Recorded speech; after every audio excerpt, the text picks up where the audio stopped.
Okay. Hi, everyone. Thanks for coming to another Graphs and Matroids seminar. Today we have Nathan Bowler from University of Hamburg, who's going to be talking about infinite maker-breaker games. Go ahead, Nathan. Yeah, thank you. Thank you very much.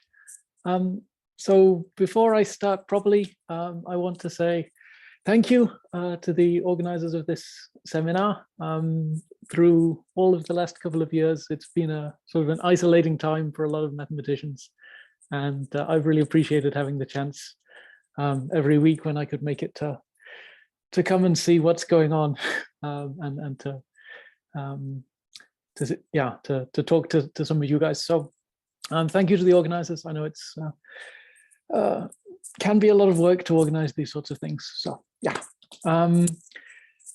So I'm going to be talking about infinite maker-breaker games. This is something that a whole bunch of us in Hamburg have been having some fun with over the last couple of years. And I hope that you guys will enjoy this and that it'll give you something to think about. So this is joint work with a lot of people from Hamburg, which I've listed here: Marit Emder, Florian Gut, Attila Jo, Leonard Kunig, Max Pitz, Maximilian Sidhu, and Marina Simanek. And I didn't want it to be just a list of names, so here we have a semi-random selection of photographs of some of these people who've been thinking about these games. So it sort of, the games that we've been thinking about are variants on a particular kind of basic game, a game which was invented, I guess, by Josh Erdy, and he started asking about what might happen in this game. And the game is played like this. You have an infinite complete graph, and you have two players called Maker and Breaker. And Maker and Breaker take it in turns to claim edges of the graph. Or you could phrase it a different way. You could say you have infinitely many points, and Maker and Breaker take it in turns to join pairs of points with their own color. So maybe the game could begin with Maker claiming this edge, and then perhaps Breaker claims this edge over here. And they're going to alternate through the game, and they're going to keep on playing forever. So they'll play infinitely many moves. And after they've done that, the condition for Maker to win is that Maker should have built her own infinite complete subgraph of this graph. Okay, so there should be infinitely many vertices such that any two of them have been joined by Maker, have been joined in blue. So how might Maker go about trying to do this, trying to build an infinite complete subgraph in this game? Well, you might think sort of a good start would be to build a triangle. So maybe Maker does that, and Breaker wants to block this triangle. So maybe Maker plays over here. And now Maker is guaranteed to get a triangle on their next move,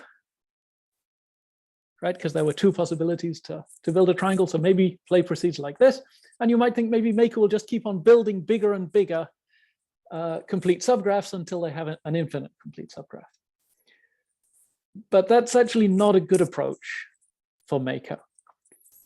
The problem is, as soon as Maker starts to build something and declares, I will definitely use this edge in my final complete graph, right? Maybe Maker says, I'll definitely use this edge here. Breaker can turn around and say, no, I can stop you from doing that. Because now every time, that's right, every time Maker joins a vertex to either endpoint of that edge, Breaker can just join it, can claim the edge from that vertex to the other endpoint, right? So they can keep on playing like this, but Maker will never get any infinite complete subgraph that contains that edge.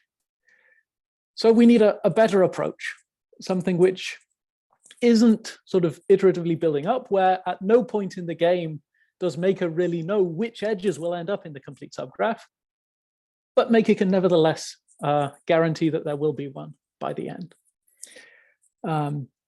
And so here's a winning strategy for Maker in this game. The idea is at each point in the game, Maker will have a structure that I've tried to draw here in this picture.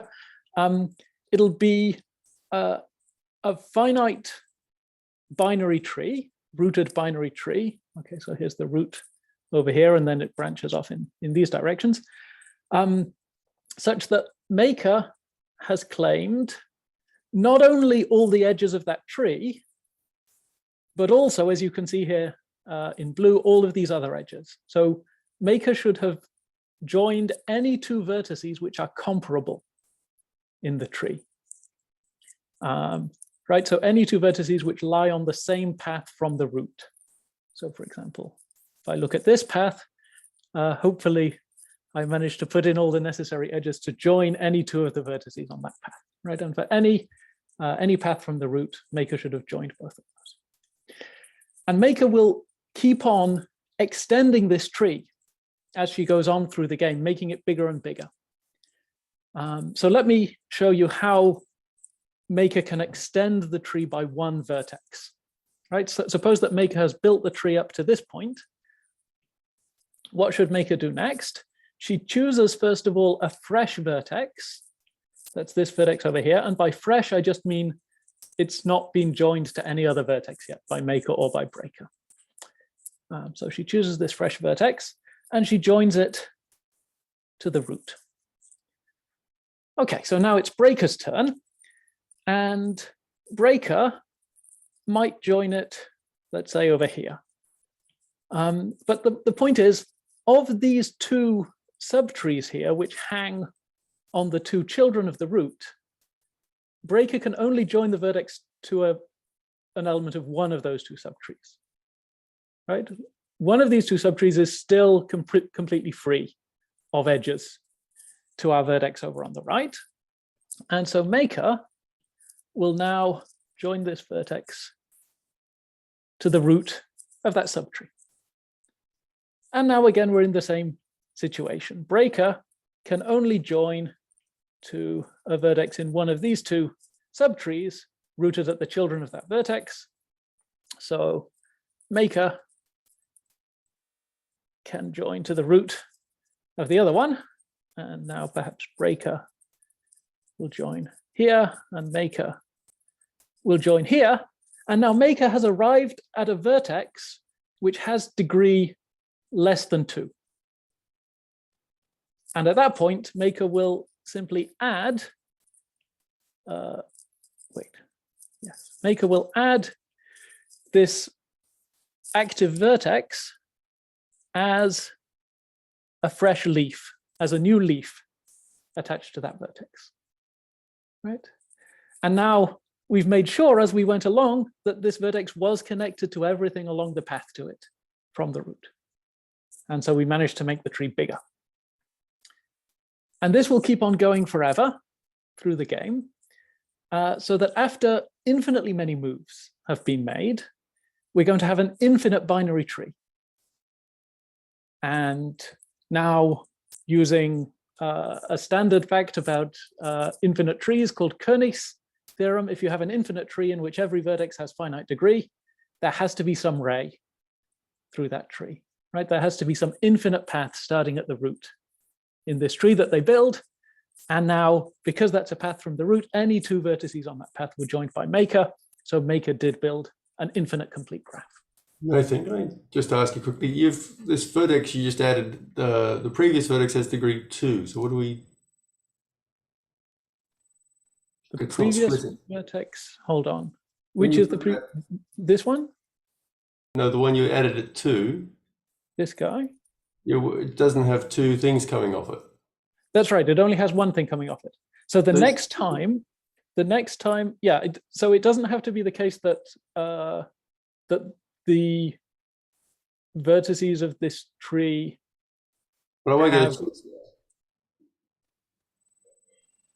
have degree 2 necessarily. They just have to have degree at most 2.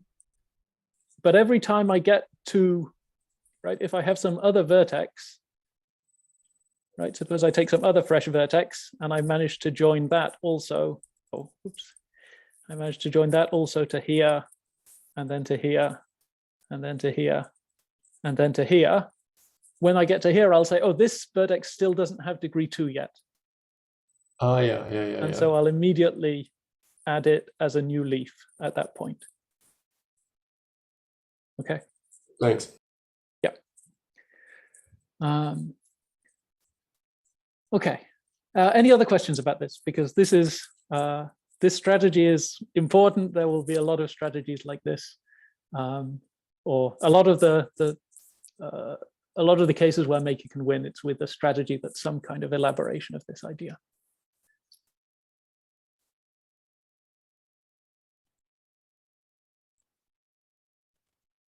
Okay, no other questions right now. Okay, that's good. But yeah, please do jump in with questions at any point during the talk. Okay, so so this shows that Maker does have a winning strategy in this game. And okay, something that this setup for this game might remind you of is Ramsey's theorem. Because in Ramsey's theorem, we also take, at least in one variant of Ramsey's theorem, an infinite complete graph. We color the edges with 2 colors, red and blue. And we know that in one of the 2 colors, there will be an infinite complete graph at the end of the game. And one way you might sort of hope to use Ramsey type ideas to show that you have winning strategies in these games. This is an idea that works a lot in finite games of this sort of type, is to use a strategy stealing argument. Okay, it isn't going to work in this case, but let me tell you what a strategy stealing argument would look like. The idea is always pretty much like this, that if Breaker had a winning strategy, then Maker would be able to steal that strategy to play as if they were Breaker, right? I mean, maybe they first of all make some arbitrary move and then ignore the fact that they've made that move, and from then on play as if they were Breaker. So Maker could follow the same strategy as well. And then you could hope that by the end of the game, all of the edges have been colored red and blue. So one of the 2 players must have built an infinite complete graph, right? But because Breaker had a strategy to prevent their opponent from doing that, neither player can have done that. So that would be impossible. Okay, so you get a contradiction and deduce that Maker should have a winning strategy. This is a very common kind of argument. Unfortunately, this won't work for games like this. And there are 2 problems with it. The first problem is sort of a small, silly technical thing. It's that maybe not all edges get claimed.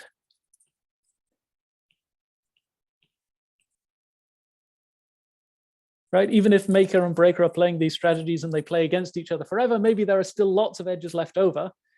So we can't apply Ramsey's theorem to say that all the edges have been colored and there must be a red infinite clique or a blue infinite clique. But that's a sort of technical quibble, and you can think of ways you could try to repair that or get around it. A more serious issue here is that maybe neither player has a winning strategy. Now, with finite games, it would always be the case that at least one of the 2 players has a winning strategy. But with infinite games, that's no longer the case. There's a phenomenon called indeterminacy. So more precisely, we say that an infinite game is determined if at least one of the 2 players has a winning strategy. This is a property of games which has been studied a lot by set theorists. And in particular, using the axiom of choice, you can show that there are infinite games which are not determined. There's been some analysis of what kind of games are determined, and you can show that some kinds of games are determined. But for this sort of game, unfortunately, there's no reason to think that it should be determined. there's no reason to think, unless you know a strategy for one of the players, that either one of the players should have a winning strategy.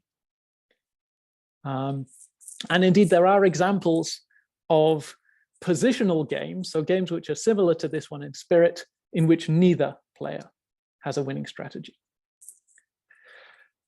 Okay, despite that, it's still the case that that theorems from Ramsey theory can often be a helpful guide when thinking about the sorts of cases in which Maker might hope to have a winning strategy. And we'll see some examples of that later on in the talk. In particular, there is no case that I know of in which there is some theorem from Ramsey theory saying any finite coloring, one of the two colors has this structure, and in which Maker does not have a winning strategy in the corresponding game, or at least in which it's known that Maker doesn't have a winning strategy in the corresponding game. Sometimes we don't know. On the other hand, sometimes there are cases where Maker has a winning strategy, but the corresponding Ramsey type statement is false. And I guess we can look at a very, very simple, sort of silly example of that, which arises when we just color the vertices of our original complete graph with two colors, black and white. So we're going to make sure we have infinitely many black and infinitely many white vertices. Okay.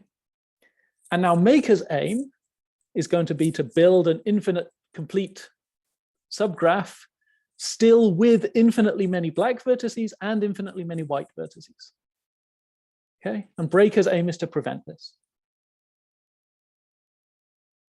Now the corresponding Ramsey type statement is false, right? It's easy to color the edges of this graph with two colors, red and blue, so that there's no infinite clique with infinitely many black and infinitely many white vertices. You just color any edge between black vertices red and any edge between white vertices blue, right? So you can prevent this, but Maker will still have a winning strategy in this context.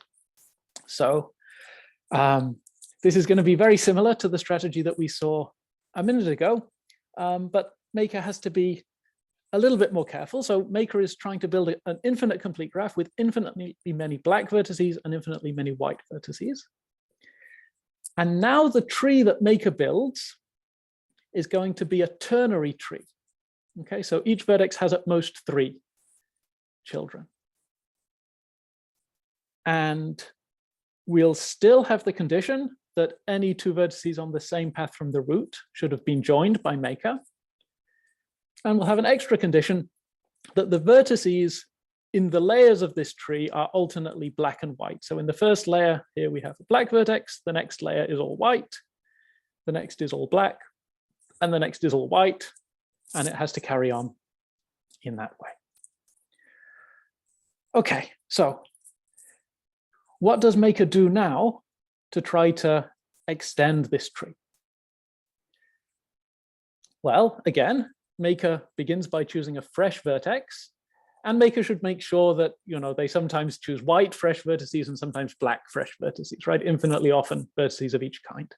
But let's say here Maker has chosen a white fresh vertex and joins it again to the root of this tree. Okay, so what can Breaker do? Well, now there are 3 subtrees here, and it's still the case that Breaker can only block one of them. Let's say Breaker joins the vertex to this guy. So now Maker has a choice, right? Maker can connect to, Maker can connect to this child or to this child. They both seem like sensible options. And how should Maker make these choices? Well, she should try to make sure that she distributes her choices as evenly as possible between these 2 vertices. Right? She thinks about previous situations where she had the same choice to make, and she tries to make sure that sort of roughly half the time she makes one choice, half the time she makes the other. I mean, there are various ways you can formalize it, but just a fairly even spread between the two. And let's say on this occasion, she manages, or she decides to join the vertex to this guy.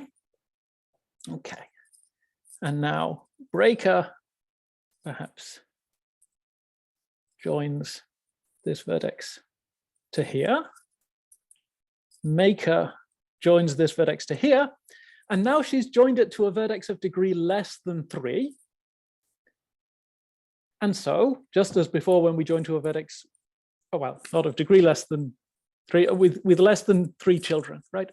And just as here, just as before when we join to vertices with less than 2 children, we automatically added this guy to the tree. Here, because this has less than 3 children, we're going to now add this guy to the tree. Or at least we would like to do that. We'd like to add this guy to the tree now. The problem is, I mean, here you could say we were lucky because this vertex is the right color to be added to the tree. It's white, and we wanted to put it in a layer with white vertices. So what should Maker do if instead she's got here a black vertex? And this strategy would say, now join that black vertex to the tree. Well, she should just give up. In fact, she should just forget about that vertex, throw it away, take a new fresh vertex, and try again. Okay, so that's the strategy for Maker. And so you could think, hang on, there's a real problem with this strategy, right? What if Maker just again and again always has to give up, right? We don't even know that Maker is going to build an infinite tree now. But there is a reason why Maker will still build an infinite tree. Okay, but to see it, we have to look a bit more locally at the individual vertices of the tree. So more precisely, we're going to use, I mean, there's a nice trick here. We're going to consider a particular property that a vertex of the tree might have and show that every vertex with that property also has at least one child with the same property. Okay.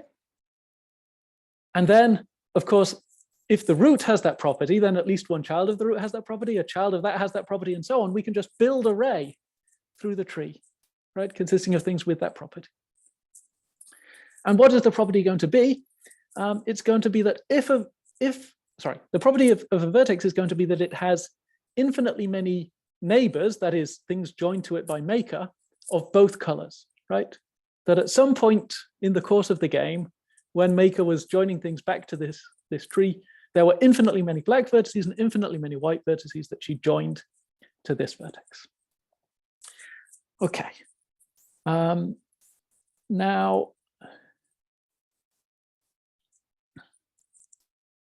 let's suppose that we have some such vertex, right? This guy here. Let's consider what happened after, like on the move immediately after Maker had joined these various black vertices to this vertex. Well, Breaker can have, okay, no, there's something I need to add here. First of all, since there were infinitely many white vertices that got joined to this vertex, we know that there were at least 3 occasions on which there was a white vertex joined to this guy. And each time that happened, we tried to add it as a leaf. So we did get at least 3 children of this vertex. Okay. And from that point on, Breaker always had the option to block just one of these 3 children. And because Maker was trying to spread out what she was doing as evenly as possible over the others whenever Breaker blocked one of these, Breaker can only have caused one of these vertices to have the property that Maker didn't join infinitely many of these black things to it, right? There can only be one of these that, that Breaker connected to so many times that Maker couldn't join infinitely many of these vertices to this guy. And the same for the white vertices here. There can only have been one of these 3 vertices that Breaker joined to white vertices so often that Maker couldn't have joined to it. Okay, so that means there's still one left over, such that Maker did join infinitely many of these black vertices and infinitely many of these white vertices to it. And that's exactly what we wanted to show. Okay, so yeah, so a lot of the arguments about these games can be phrased in exactly these sorts of terms. Sort of you're building up a tree and you make sure that for each vertex of the tree with a particular property, it'll have at least one child with the same property. And there you can sort of look locally at what you should do when you get to that vertex, right? Which things you should add as leaves and which things you should connect to which children to try to make sure that that will be true. So it becomes a much more local and simpler task that you have to carry out. Okay, so let's look at some other variants of this game, some further variants. First of all, you could consider a case where you color the vertices with infinitely many colors rather than just finitely many colors. And again, there are two things that you could set as a task for Maker in that sort of a situation. The first thing you could do is you could say that Maker has to actually just build the same thing. So infinitely many vertices of each color in the complete graph that Maker builds by the end of the game. But that actually is not possible. There will be a winning strategy for Breaker. And this is also fairly typical of the winning strategies for Breaker in these kinds of games. It's going to be a pairing strategy. So Breaker will divide up the edges, will pick lots of disjoint pairs of edges, and from each pair will make sure that he gets at least one of the edges and arrange these pairs in such a way that if Breaker gets at least one edge from each pair, then Maker can't win. So how does that look more precisely in this case? So for each edge, Breaker is going to, in advance, choose a color to associate with that edge. And Breaker will make sure that Maker cannot claim both endpoints of that edge and any vertex of that color. Right? That if you want that edge, you can't have vertices of that color. So how will Breaker do this? Breaker begins by just assigning colors to the edges. Let's say we start by coloring this edge pink, and you just go through the various edges, assigning them colors. Of course, so Breaker will want to make sure that each edge, the color of each edge, is not the same as any previously chosen color, and not the same as the color of either endpoint of an edge that we've considered so far. So maybe Breaker will now want to make this edge here orange. Right, that's safe. It's not pink, it's not purple, it's not green. So that hasn't been used so far. And now what will Breaker do to make sure that that this edge will be bad into the future? Just every time that Maker joins an orange vertex to one of the endpoints of this edge during the course of the game, maybe I should draw this a little thicker to indicate it's during the course of the game now, Breaker will just join that orange vertex to the other endpoint, right? After Maker does this, Breaker will do this, right? And that will then ensure that Maker can't build an infinite complete graph which contains this edge and even one other orange vertex. So Maker can't get infinitely many vertices of every color. Okay. On the other hand, if we only require that Maker should get infinitely many vertices of each of infinitely many colors, then she can win. That will be a win. That will be a win for Maker. And the strategy is, again, a strategy where you build up these trees, and sort of the condition that you want to satisfy at any given vertex when you're building your array is that, let me see, for each of the colors that appears on the path from it to the root, there should be infinitely many vertices of that color which get joined to it. and that there should be infinitely many other colors for each of which there were infinitely many vertices of that color, which got joined to it. Okay, some condition like this, which seems to fit with the game, and on the basis of that, you can easily build a strategy for this. Okay, what else could you try to do? You could try to color not the vertices, but the edges black and white, right? And so now Maker's aim is to get in their final complete graph infinitely many black and infinitely many white edges rather than vertices. Okay. And so this has a surprisingly clean characterization of when Maker can win. And it is that if the black graph, that is the graph whose edges are the black edges, so if the black graph or the white graph has bounded degree,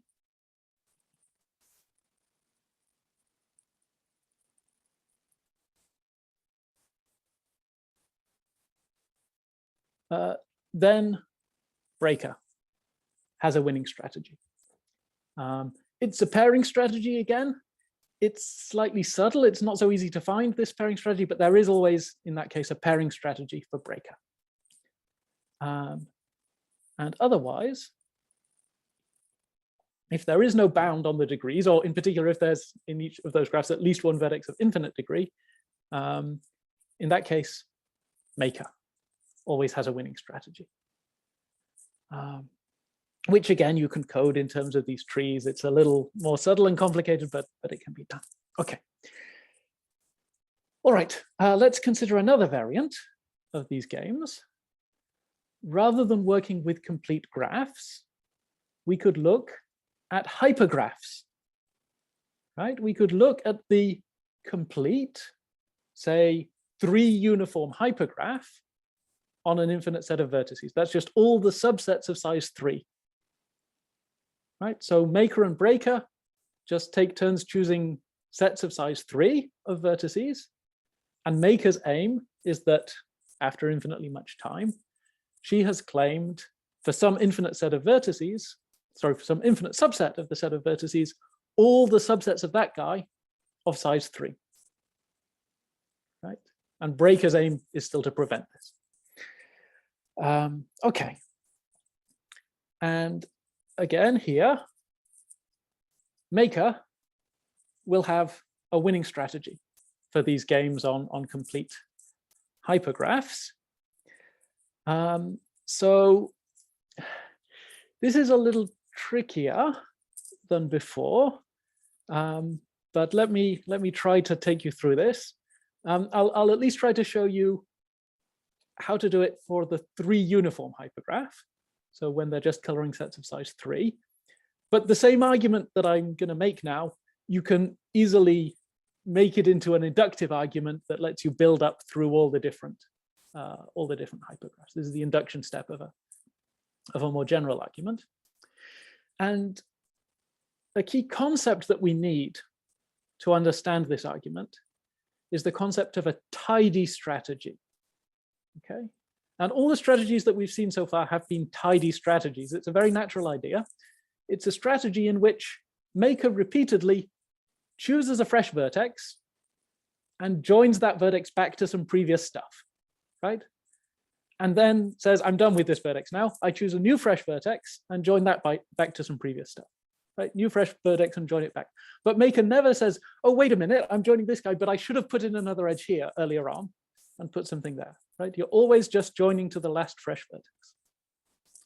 So that's a tidy strategy.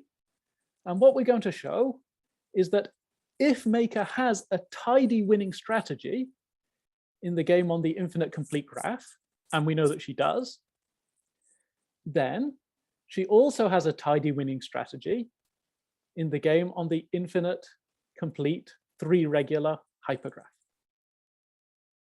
Okay. So at any stage, Maker will again have in mind a certain tree structure. But this tree is a little more complicated than before. The vertices of this tree are not necessarily vertices of the graph. A lot of the vertices of this tree, as you can see here in this picture, are positions in the game on the infinite complete graph. Okay, and in fact, these will be positions that can appear as you run along a branch of the tree in a sequence of play according to Maker's tidy winning strategy. Okay, on the infinite complete graph. So here we have some initial sequence. But sometimes Maker is called upon by this tidy strategy to choose a fresh vertex. And whenever that happens, we get a different kind of node in this tree. And those are going to be actually vertices of our hypergraph. Okay, and those will be vertices that you could choose as a fresh vertex at this point. So all of these guys, these two here, are options for vertices that you could choose as a fresh vertex when play has got this far in the game. Okay, so how does Maker now extend this tree? When she's got a new fresh vertex down here, here I mean fresh in the game on the hypergraph, right? Not fresh in the game on the graph. Here we have a new fresh vertex down here. Well, what she does is she looks at the first node on the tree. And that's a possible initial move according to her winning strategy in the game on the graph. That's some pair of vertices. And now she claims the triple consisting of this vertex and this pair. Okay. And now she interprets Breaker's response also as a move in the game on the infinite complete graph. Right? I mean, if it doesn't contain this vertex, she can just ignore it or pretend Breaker played something arbitrary. If it does contain this vertex, then there's some pair of other vertices, and maybe it looks like this or it looks like this, but we've got to some next position in this game. Okay, let's say we got to this position. At this point, she has to choose a fresh vertex. And she could choose this guy or she could choose this guy. But she makes sure that whatever she chooses, it should be also fresh in the hypergraph game, right? So this guy together with this guy and previous guys, sorry, this guy should not have been claimed together with this guy and any previous guy. Okay. So if she can satisfy that condition for at least one of these fresh vertices, then she does that. She imagines the next move in the game and she, or maybe she carries on along here until she reaches this vertex. But perhaps at some point she reaches a vertex where there is no available child of that vertex, which is also currently fresh in the hypergraph game. And in that case, she just adds this guy as a new leaf at that point. Okay. And again, you can show that this will build up some infinite finitely branching tree.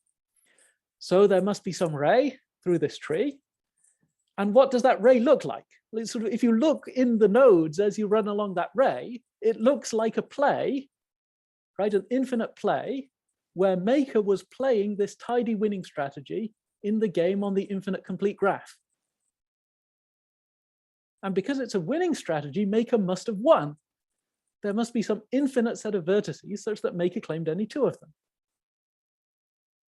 But now if we consider any of those vertices, because when we were looking back from that vertex, we were playing exactly those moves, that vertex is joined to any two previous such vertices. Or to put it another way, Maker claimed any triple consisting of three such vertices. So Maker did manage to win in this game. Okay, that's, I think, the most complicated argument that I'll explain today. So don't worry if you got a little lost in it. Please, if you have any questions, then do ask. But also, don't worry about it if you got lost, because we're now going to move to a different topic, and so you can happily jump back in. Did you say that that also generalizes easily from 3 to 4 to 5? And Yes, precisely. Okay. If I want to go from 3 to 4, then at these nodes here, I would have now positions in the 3 regular hypergraph when playing according to some tidy winning strategy in the 3 regular hypergraph. Okay. And these would again be fresh nodes. I mean, everything would be just the same, except that here we would have things in the 3 regular hypergraph, and overall we'd be playing in the 4 regular hypergraph and so on. Does that make sense? Or... Yeah. Yeah. Okay. Any other questions? No. Okay. So let's move on to to another variant of these guys. This is the ordinal games. So the idea is now you play on some ordinal number, and the idea for Maker, the aim for Maker, is to build an infinite complete graph such that the vertex set of it has order type the same as the original ordinal that you started with. And we've already seen, actually, secretly, a couple of examples of such games. So if we think about the game on omega, right? What does that look like? What does it mean to have an infinite subset of this set of points? They're arranged just like the natural numbers, which itself has that order type. Well, any infinite subset will have that property. So the omega game is actually just the same as the original game that we started with. Okay. What about the omega times 2 game? Right? Now we have an ordering that consists of 2 different sort of copies of omega, 2 different things that are ordered like the natural numbers, one after the other. And if Maker's set is going to have the same order type, then Maker needs to make sure that she claims infinitely many of these vertices and infinitely many of these vertices. That is, we could think that we'd colored these vertices black on the left and these vertices white on the right. And now Maker's aim is just to get infinitely many black and infinitely many white vertices in her infinite complete graph. Okay, so we've seen that Maker can win in both of those 2 games, and also for omega times k for any k with a very similar argument. What happens for omega times omega? So in the ordinal omega times omega, we have infinitely many of these orderings like omega, one after the other, right? Infinitely many arranged like this. And if Maker wants the order type at the end to be that of omega times omega, well, she doesn't necessarily have to take infinitely many from each of these sets, but she will have to make sure that she got infinitely many vertices from infinitely many of these sets. So if we think about these again as colors, right? If we give these guys one color, these guys a second color, these guys a third color, and so on. If we think about this as a coloring, then Maker's aim is to make sure that she gets an infinite complete graph with infinitely many vertices of each of infinitely many colors, right? And that's exactly the game that we saw earlier, and we saw there too that Maker has a winning strategy. Okay, well, we can carry on this way through all the countable ordinals. And what we'll see, possibly you've guessed it by this point, is that if you take any ordinal of the form omega times alpha, right, any limit ordinal where alpha is a countable ordinal, then Maker will have a winning strategy in that game. And in fact, even for ordinals of the form omega times alpha plus 1, Maker will still have a winning strategy. Essentially because this one extra point at the end, Maker can take care of by just putting it at the root of her tree that she's using to build everything and make sure that she also covers that vertex. On the other hand, ordinals, all the other ordinals, those that form omega times alpha plus n, for n bigger than 2, for those ordinals, Breaker can win. Because Breaker can just choose 2 of these vertices and make sure with a pairing strategy like we've seen before that maker can't incorporate both of them into her infinite complete graph, right?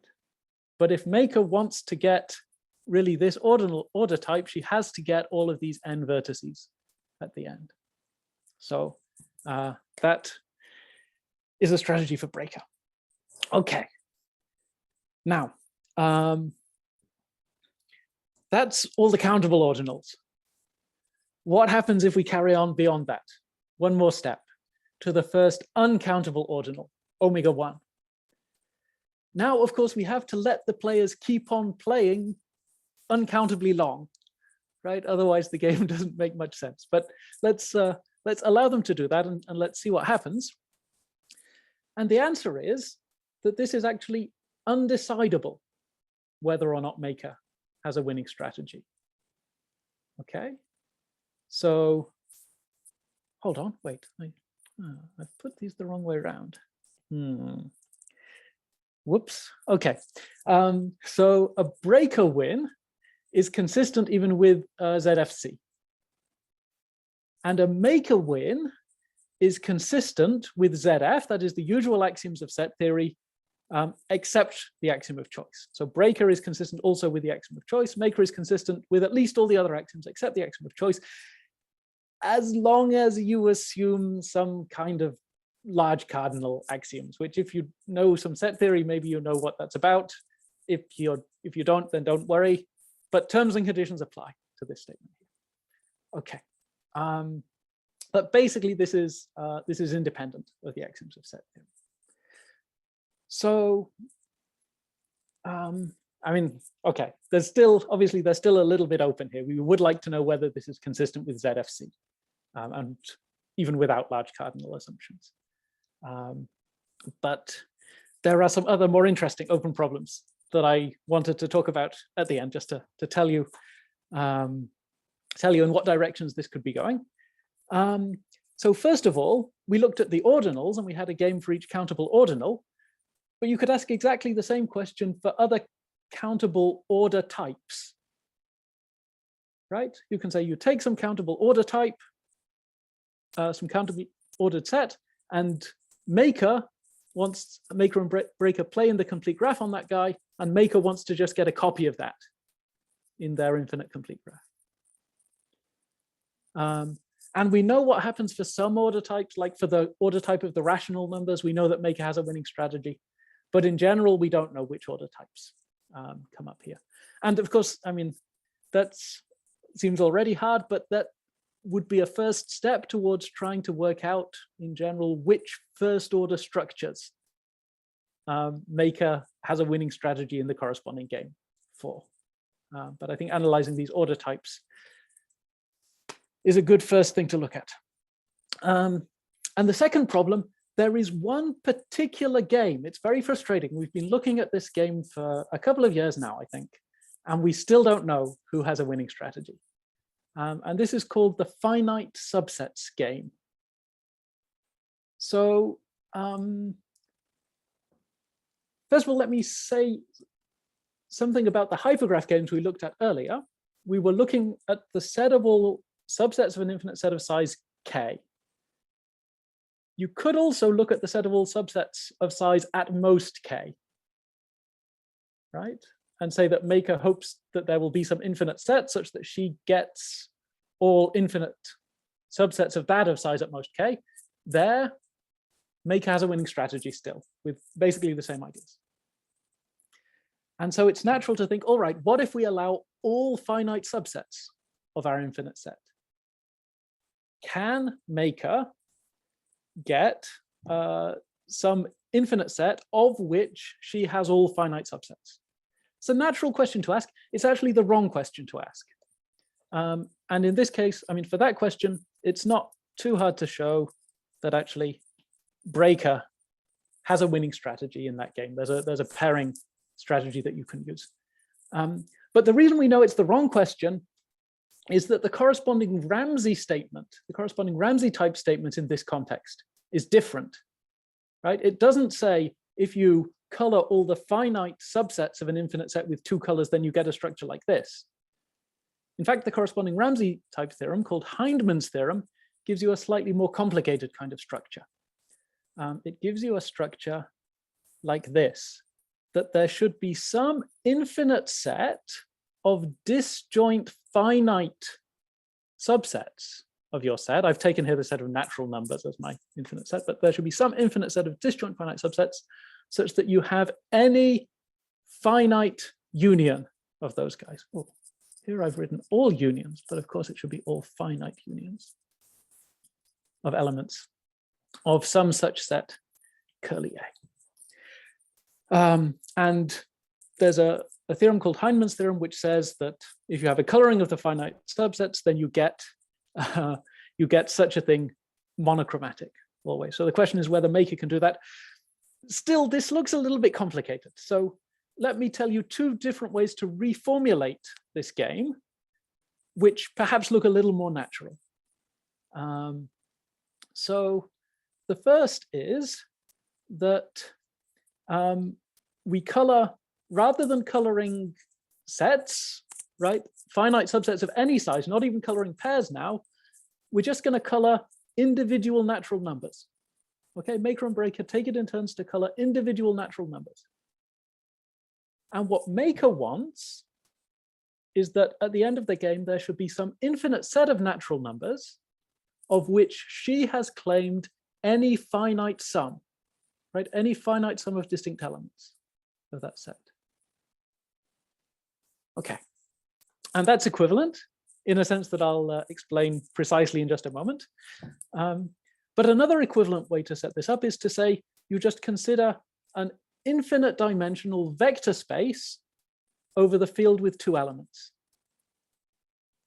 Okay, and Maker and Breaker just take it in terms, they're not coloring pairs of vectors now, they're just coloring individual vectors from this vector space, right? And Maker's aim is to get all the vectors in some infinite dimensional subspace of this vector space. Okay, so all of these are equivalent. What do I mean by that? That they're all equivalent in the sense that there are bijections between these three sets here, right? So there's a bijection, let's say, between these two, with the property that whenever you take a set of finite subsets that looks like this, and you look what it corresponds to under the bijection, then it contains a set of natural numbers with this property, and vice versa. Whenever you take a set of natural numbers with this property and you look at what it corresponds to under the bijection, it includes a set of finite sets with this property, right? And the same sort of correspondence between these two and between these two, right? We just have suitable bijections between all of these three sets that mean that these are basically the same game. Okay, so those are the open problems that, at least at the moment, I'm most interested in seeing the answers to. And with that, I'll stop and say thank you very much for listening. Awesome. Thank you so much, Nathan. Let's do a round of applause if everyone can unmute, and then I'll count to 3 and then we'll clap. Hey, yeah.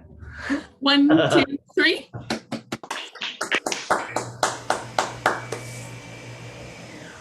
Awesome. Okay, does anyone have any questions they'd like to ask? May I ask a question? Yes.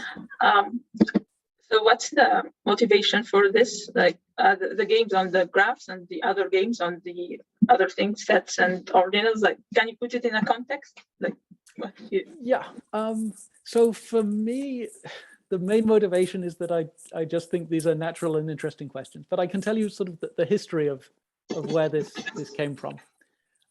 So this comes from a study, from the study of so-called strong games in the infinite setting. So a strong game is unlike a make-or-breaker game. In a strong game, both players are trying to build a particular kind of structure, right? So what would be a typical strong game to consider on an infinite complete graph?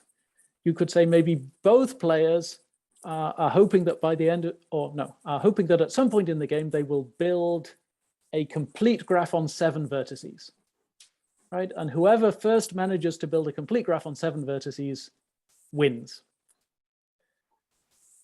Now, these strong games are very weird and difficult to understand, as it turns out.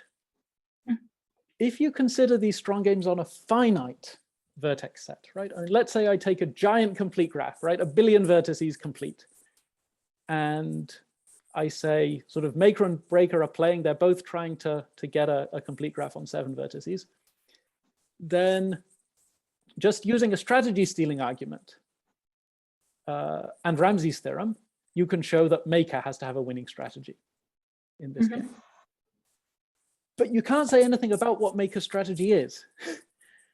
So it's not even the case that you can put some bound on how many moves maker would need to play to build this this complete subgraph.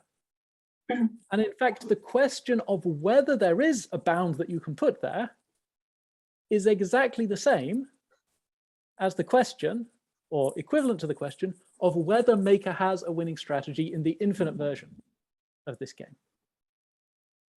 Okay, but the infinite versions of these games are very difficult to understand, in that you might think you could do sort of Ramsey strategy stealing type stuff, but the problem is breaker might have a strategy which doesn't quite win, but which keeps making lots of threats, right? Making lots of very threatening moves that maker has to, sorry, I shouldn't call them maker and breaker anymore. Okay, let's call them player 1 and player 2 in this context. They're both trying to build a clique. So it might be that player 2 can keep on making lots and lots of threats, right? In such a way that player 1 just keeps on getting distracted and never has time to get around to actually build their complete graph of order 7.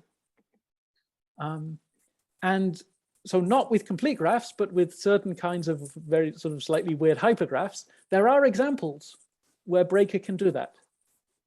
So this is something that really could happen. And this means that the question of what happens with these, even with these complete graphs, is tricky. So the furthest that's known with the complete graphs is K4. So it's known that first player can build a K4. And that's all. Nobody knows what happens with K5. And it's hard. So there was sort of a couple of attempted proofs back in the 80s, 90s, I think, which didn't work out. And the sort of the late, like the proof which actually did it was only a couple of years ago. I think Florian Gut finally nailed this down and showed that, that the first player can win for K4, right? It's a bit crazy. And when you're looking at these strong games, at least on a finite graph, it's normal to say, okay, look, if we want to understand these, let's first of all understand the maker-breaker game. But here you're not going to get a lot of understanding out of the maker-breaker game if you're just trying to build a K7, right? Because there you can just do these strategy stealing arguments. You can just take some strategy that you would play on some finite subgraph and show that maker wins. So if you want to get some insight into the kinds of things that maker might be trying to do in these games, well, that was what started us thinking about these, and then we were just having lots of fun. I meant to ask that usually games like this are defined to as tools to prove something else or to find some. So why were this collection of games defined? Like, what were the mathematicians who defined them trying to do? Well, I think I've told you the whole story now. Okay, fine. Never mind. Sorry, I'm firmly of the opinion that that it's also a good idea to think about things that you just think are interesting. Yeah, sure. Yeah. You know.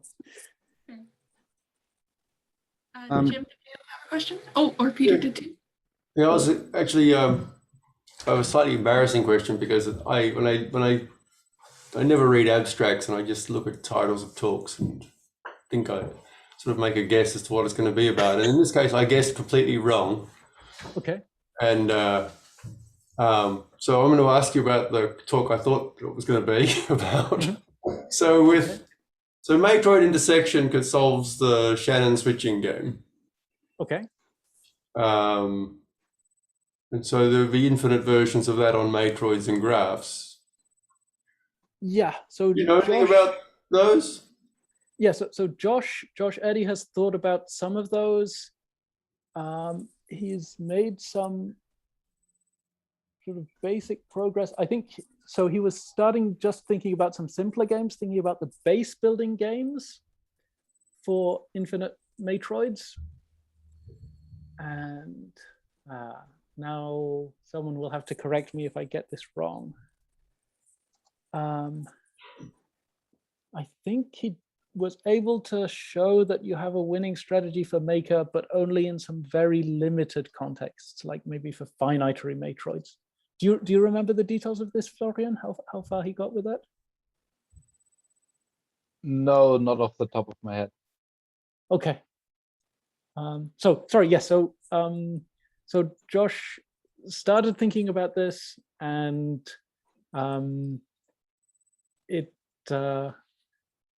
he was able to show it in some simple cases, but not to make a lot more progress, and certainly not to get to things of the sort of the level of complication of the switching game, or the equivalence for infinite Matroids.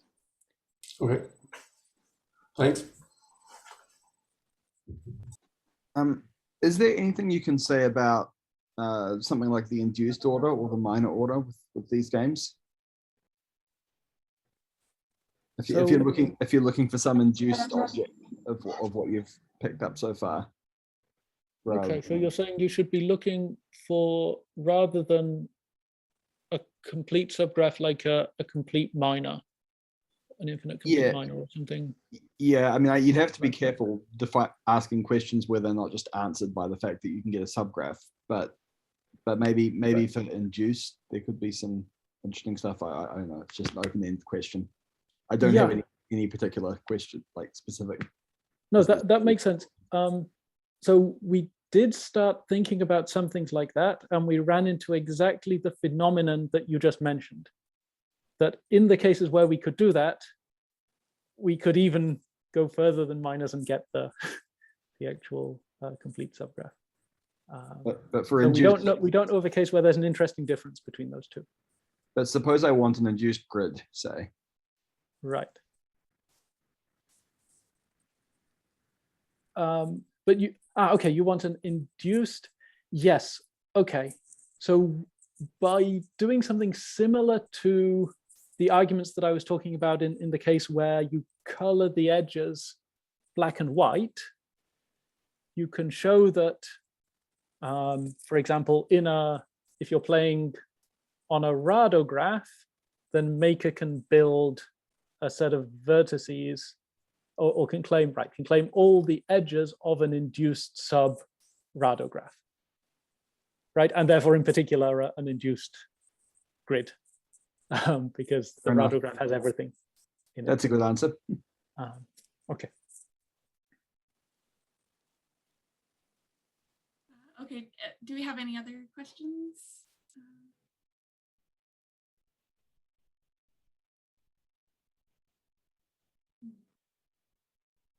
Okay, I think I'll end the recording there, and we can have some more time to chat afterwards. Thanks again, Nathan, and thanks everyone for coming.